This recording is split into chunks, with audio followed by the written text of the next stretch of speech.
can deduct an additional 20% of the expense. The first thing is the skills and training boost. Now, I said it when Riz and I were sort of talking before we kicked off, there's not much happening. It sounds nice, it sounds cool, but at the end of the day, I've kind of worked out that it's actually not a huge amount that's going to help. So I don't know how I feel about it. But anyway, so the key things are it applies to expenses from budget night until the end of June, not this year, next year, but the year after. So 2024. So this is a few years you've got to use this one.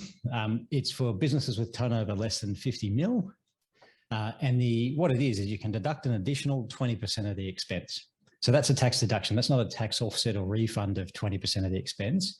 It just further reduces your taxable income by 20% of the expense. So I'll just duck down to that bottom dot point there. So assuming that let's say you're at a company tax rate, a small business company tax rate of 25%, this reduces the expense by 5%. Like that's the net reduction in cost of your training, thanks to this thing here, and the maths on that is just 20% extra deduction. So if you've spent 10 grand on training, we look at 20% extra deduction. So you get to claim another $2,000 on your, as a tax deduction, times by 25% equals a 5% overall reduction on the actual cost of your training. So if you spend 10 grand, I was going to stuff this up. So you get a reduction in the net cost of it by $500.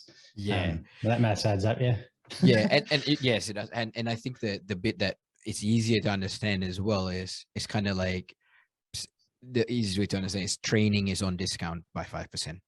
So if you kind of like if you go and go shopping and you say 20% discount, think of it that way. The training is discounted by 5%. Obviously, it depends on the tax rate, so it's underpinned by the tax rate itself. In our example here, is there's a 5% discount on the training costs.